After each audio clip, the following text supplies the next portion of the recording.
नमस्कार दोस्तों, नवरात्रि के दूसरे दिन माता के दूसरे स्वरूप माँ ब्रह्मचारिणी की पूजा अर्चना की जाती है। ब्रह्म का अर्थ है तपस्या और चारिणी का अर्थ है आचरण करने वाली। इस अनुसार ब्रह्मचारिणी का अर्थ हुआ तप का आचरण करने वाली। माता ब्रह्मचारिणी ने भगवान शंकर को पति के रूप में प्राप्त करने के लिए घोर तपस्या करी थी। इस तपस्या के कारण माता को तपस्चारिणी ब्रह्मचारिणी नामों से जाना गया। इनका स्वरूप अत्यंत तेजमय और भव्य है। श्वेत वस्त्र पहने, दाहिने हाथ में जप की माला लिए और बाएं हाथ में कमंडल धारण करे हुए इनकी पूजा करने से साधक का मन स्वाधिष्ठान चक्र में स्थिर होता है। अपने पिता दक्ष प्रजापति द्वारा किए गए भोलेनाथ के अपमान से क्रोध में आकर योगाग्नि में भस्म होने के बाद माता सती ने पर्वतराज हिमालय के घर पुत्री के रूप में जन्म लिया। यहाँ उनका नाम पार्वती या शैलपुत्री रखा गया। जब पार्वती बड़ी हुई, ब्रह्मा जी के मानस पुत्र देवर्षि नारद ने उन्हें दर्शन दिए और उन्होंने पार्वती जी को बताया कि यदि वह तपस्या की राह पर चलें तो अपने पूर्व जन्म के पति भगवान भोलेनाथ को वो पति के रूप में प्राप्त कर सकती हैं। नारद मुनि के उपदेशानुसार भोलेनाथ को पति के रूप में प्राप्त करने के लिए पार्वती जी ने घोर तपस्या करी।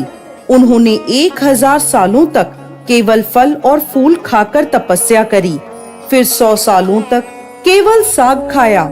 कठोर तप करते हुए माता ने खुले आकाश के नीचे बारिश, धूप और ठंड के भयानक कष्ट सहे। इतनी कठोर तपस्या करने के बाद 3000 सालों तक धरती पर गिरे हुए बील पत्रों को खाकर भोलेनाथ की पूजा अर्चना करी। फिर कुछ समय बाद उन्होंने वह बील पत्र खाना भी बंद कर दिया। इसके बाद हजारों सालों तक उन्होंने बिना कुछ खाए पिए कठोर तप किया। इस तपस्या के कारण देवी का शरीर दुबला पतला और शीर्ण हो गया। उनकी यह निर्बल दशा देखकर उनकी माता मैना को बहुत दुख हुआ। उनकी इस कठोर तपस्या को देख तीनों लोकों में हाहाकार मच गया। सभी देवता, ऋषि और पुण्य आत्माएं माता की तपस्या की प्रशंसा करने लगे। अंत में देवी के तप से प्रसन्न होकर ब्रह्मा जी उनके समक्ष प्रकट हुए और उनसे पूछने लगे, हे देवी, आज तक किसी ने भी इतनी कठोर तपस्या नहीं करी। ऐसी तपस्या केवल आप ही से संभव है।